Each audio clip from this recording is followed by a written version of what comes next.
Welcome, Dr. Deena. Hello, hello. Great to be here. Thank you so much. This week, it's going to be more interesting. We're going to focus on the power of networking, your favorite topic. Over to Yes, you, Doctor. yes. Hello, hello, hello. I'm really excited to talk to you about networking. You've heard the term your network defines your net worth. Well, that's really important. And so, a key concept of that is really understanding the power of relationship capital. And relationship capital is the key, the secret ingredient to really developing and creating a very powerful network. Let me turn this fan off. I see the air just kind of blowing in that background. It was a little stuffy and hot in here, but I want to make sure that you really truly get the tea and the essence about the power of a network and what a network can actually do for you. So let's begin by breaking down the whole concept of relationship capital. What is it? What does that mean? Can I take it to the bank? Can I write a check on that? The answer to all that is it depends, because the relationships that you create and you cultivate are the relationships that actually can really set a great foundation for you to build success, whether it's companies, whether it's social, whether it's emotional, or give you business. And a lot of times people think of networking as, oh, it's when I go to that party and I'm handing out like business cards all over the place. Actually, that's not necessarily networking. That's an aspect of networking. It starts before that. It starts with you first taking inventory. So I love to talk about putting things in frameworks for you. And so I want you to, again, to consider that I factor that we began. So the very first thing that you need to do when you're developing and creating, I call it curating a powerful network, is to identify. To identify who do you need right now in your life, and identify where in your life do you truly have to begin to build a network. What do I mean by that? It means that when you sit down and you take inventory of the pluses and the minuses that you have, meaning, do you want to do business? Are you looking for maybe a spiritual connection? Are you looking for someone to socialize with, to go hang out and take vacations with?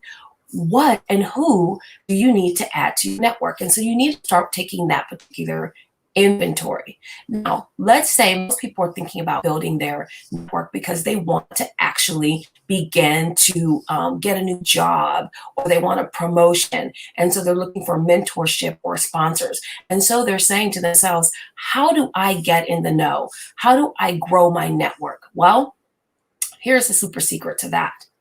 You start building your network by serving. Yep, there's the secret, is that what do you have to give? So when you're taking inventory and you're identifying who you want to build your network with and where you need to build in your life right now, you first should ask yourself, what do I have to offer? See, relationship capital is key. It's something that you give in order to receive. And if you help people get what they want, if you help them get what they want, and you can be of service, you open the door for people to reciprocate.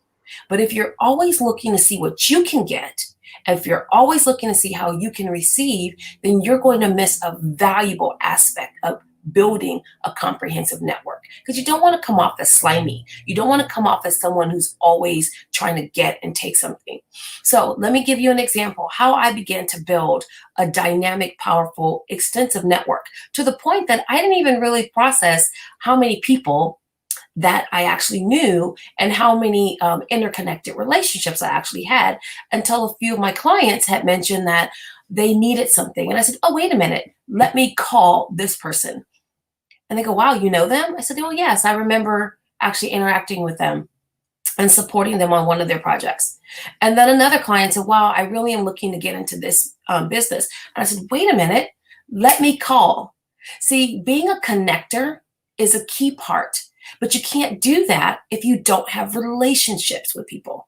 And I don't mean transactional relationships, meaning I do business. You buy something from me, I buy something from you. I see you, I want something. You see me, you want something. To me, that doesn't really grow your network and it doesn't really add extensive value to you. But building powerful relationships can have impact far beyond your wildest dreams. So, how do you do that? You've identified, number one, where do you need to grow? Where do you want to add? And someone say, well, everywhere. Okay, we'll pick one and start. Because if you're trying to add people from everywhere simultaneously, how do you really have time to build a really dynamic relationship with someone? I mean, to get to know them, to truly get to know them so they want to do business. You may have heard that people do business with people they know, like, and trust. Well, that develops over time. It does. So, how are you going to put time in all of those places simultaneously? Well, if you can do it, please tell me the secret. But what I really want you to think about is if you sat down right now in your life and you said, okay, I need to grow. I have some things that I want to accomplish. And you took inventory. And now number two, you've identified the gaps. What do you need to know? Who do you need to know? Where do you need to be? And you start there. And you start there. And then here's what I do. I make a list of my power 10 people. My power 10 people that I like to know that's in my relative ecosystem.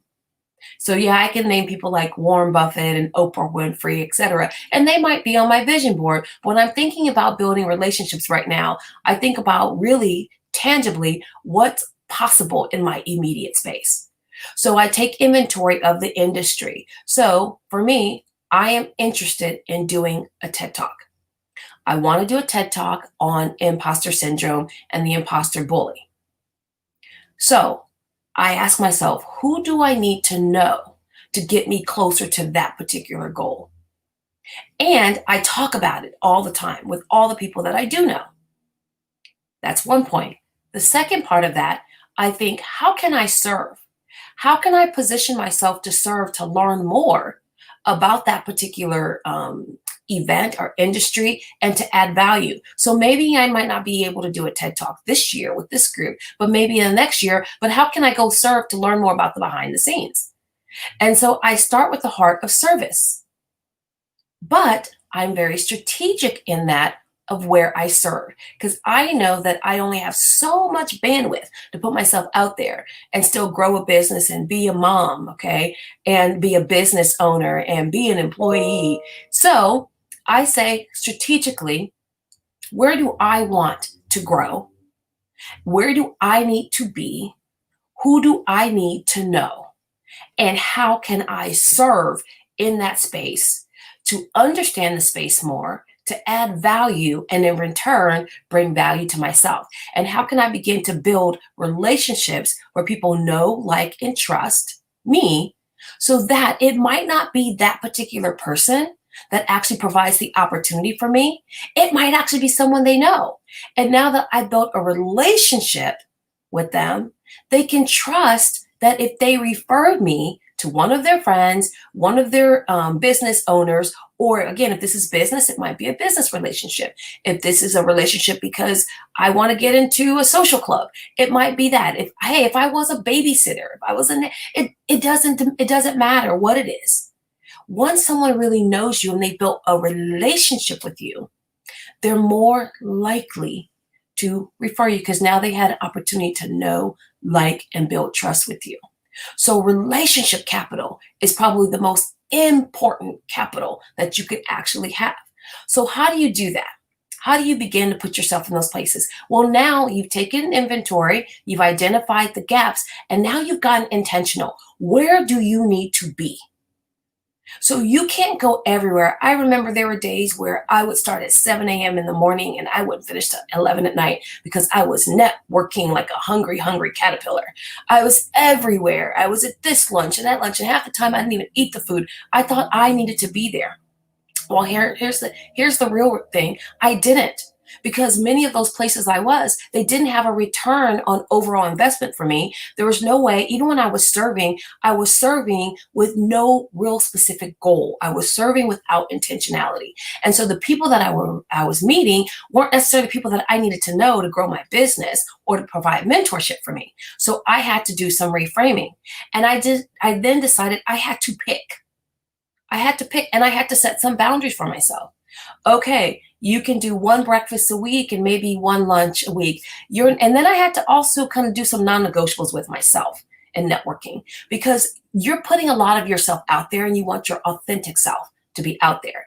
And so if you're smiling and waving and shaking hands and kissing babies and you're exhausted and you don't want to be there, that energy is going to come off and you're not going to build great relationships. So I took a step back and said, okay, I'm only going to go where I truly want to go and where I feel good. Like, I feel like I can serve. I feel like I can connect. I feel like I can add value. I can bring something to this particular group, organization, or person. I have something to give here. And so I had something to get. I felt good in those places. And then I can narrow it down and I could save a lot of money, because I was spending a lot of money networking when I wasn't even being strategic and thinking about what was going to be that return for me on that investment. So again, building relationship capital is probably the most powerful piece of networking. And I literally can talk about networking for probably eons, but I wanted to start there. And maybe we may do another segment, because it's important that you hone that by first, again, taking inventory in your life, in your business, in your entire ecosystem. What do you need to provide a sense of harmony for you? Identify that. Now you can actually identify the gaps. Okay, well, I want to speak on a stage at TED, but yet I'm not involved with anyone who does speaking. I'm not involved and connected to anyone who does event planning. I don't have any of those relationships. So shouldn't that be the first place I begin to look to grow myself and to place myself into those environments? Absolutely. So I begin to be very strategic and intentional. One of the things I do with that is to research what is happening in my local environment, that I can learn more and I can add value. Do not forget the add value part, because I'm not there just to take, I'm there to give. Because when I'm giving, I'm actually growing, right? And that whole giver's gain concept that is there. So now that I'm giving, now that I'm growing, now that I'm strategic, I'm placing myself in the environment, and now I can actually begin to build a foundation where people in the space begin to know, like, and trust me. And the investment that I've made, that relationship capital will last. I have had relationships that years later, someone will reach out and say, remember we worked on that project together? I have a business opportunity for you.